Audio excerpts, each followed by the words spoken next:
Je rends grâce à Dieu, le Dieu Tout-Puissant, Maître des temps et des circonstances, et qui nous permet de nous réunir à ces moments. Je remercie le président de la conférence du Nord Kivu, le recteur de l'université de Goma, pour nous avoir conviés à prendre part à cette prestigieuse cérémonie au cours de laquelle les grades académiques sont collés et au cours de laquelle, par ma personne, l'année académique 2024-2025 va être solennellement clôturée.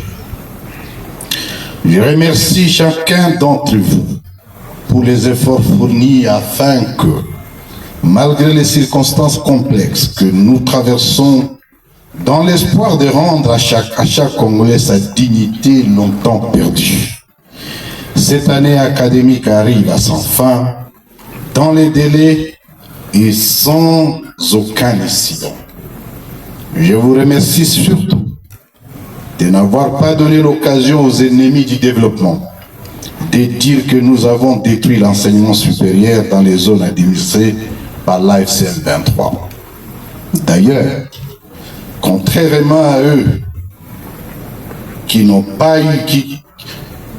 pas su tenir la parole en ne clôturant pas l'année académique dans les délais contenus dans leurs propres instructions, sans une quelconque planification préalable, vous venez de nous permettre de leur administrer encore une leçon de respect de la parole donnée, en plus de celle de respect des textes légaux. Je vous en remercie. Je félicite les heureuses lauréates et les heureux lauréats de ces jours et leur souhaite un avenir radieux, tout en émettant les souhaits que les compétences acquises dans nos établissements leur permettent de construire le Congo que nous sommes déterminés à en rendre réel et digne. Un Congo sans discrimination, un Congo qui retrouve sa vocation initiale, celle d'un business land, une terre d'opportunité. Un Congo bâti sur une justice équitable, une administration efficace et moderne et un système méritocratique. C'est l'occasion pour moi de vous annoncer que pour que l'enseignement supérieur participe à la résolution des causes profondes des multiples crises que notre cher pays a connues, certaines réformes vont devoir s'imposer et seront reprises dans les instructions que le chef du département de l'éducation, que nous allons bientôt nous désigner, va vous faire parvenir.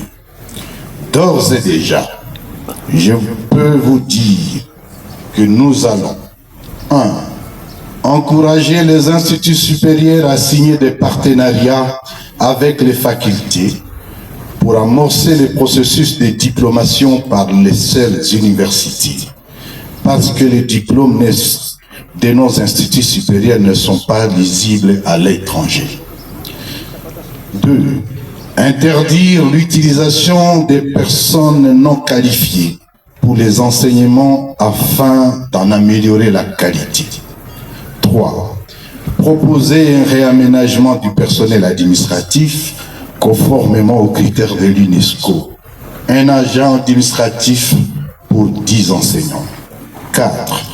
Créer une banque de l'éducation pour y loger tous les salaires et les fonds récoltés par les établissements et faire en sorte que les intérêts de cette banque viabilisent nos institutions et produisent des bourses pour ceux qui ont fait preuve d'excellence.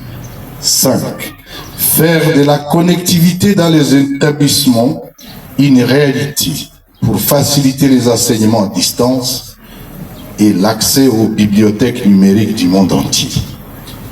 Et enfin, rendre obligatoire la production des rapports financiers, administratifs et académiques sur une base semestrielle.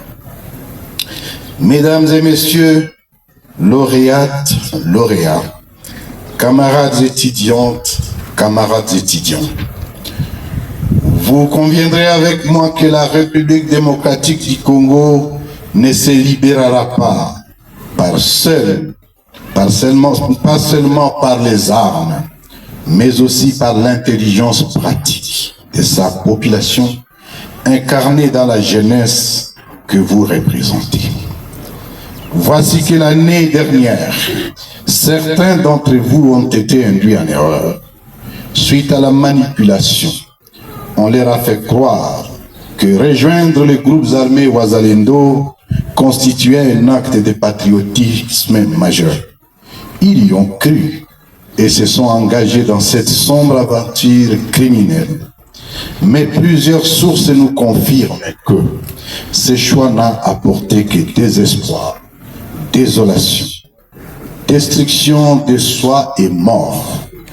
C'était un suicide collectif, car le recruteur s'est servi de cette jeunesse comme chair à canon. À tous